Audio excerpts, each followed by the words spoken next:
1959இல் இந்தியாவின் தேசிய மொழியாக இந்தியை திணிப்பதை எதிர்த்த தீவிரவாத மாணவர் அமைப்பான புறநானூற்றுப் படை ஒரு ரயிலை நிறுத்தி அதிலிருந்த பயணிகளை இறக்கிவிட்டு பின்னர் அந்த ரயிலை கொளுத்துகிறது.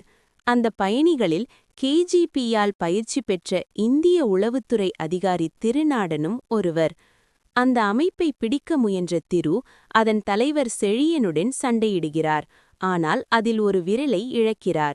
அந்த சம்பவத்தில் செழியனின் நண்பர்களில் ஒருவர் தீயில் சிக்கி இறந்துவிடுகிறார்.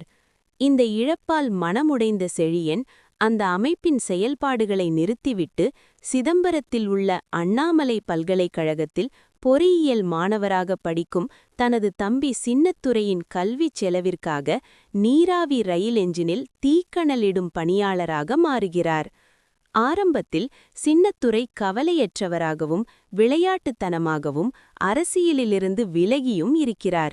இருப்பினும் பொதுமக்கள் எதிர்கொள்ளும் அநீதிகளைக் காணும்போது, உதாரணமாக ஒரு வயதான பெண் இந்திமயமாக்கப்பட்ட பண அஞ்சல் சேவையை பயன்படுத்த முடியாமல் தவிக்கின்றாள், அவளின் மொழி அவளுக்கே தடையாகிறது.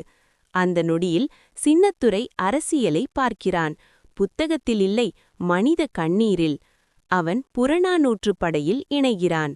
செழியன் தடுக்கிறான். நான் இழந்ததை நீ இழக்காதே என்று. ஆனால் காலம் வேறு பேசுகிறது. 2 சகோதரர்கள், ஒருவன் அமைதியை தேர்ந்தவன், மற்றொருவன் எதிர்ப்பை. இறுதியில் அவர்கள் புரிந்து கொள்கிறார்கள். இது இந்திக்கு எதிரான போர் மட்டுமல்ல, இது சுயமரியாதைக்கான போராட்டம். இது அணுகலுக்கான உரிமை. இது எதிர்கால தலைமுறைகளின் கலாச்சார அடையாளம் பாதுகாப்பதே ஆகும் என உணர்கிறான்.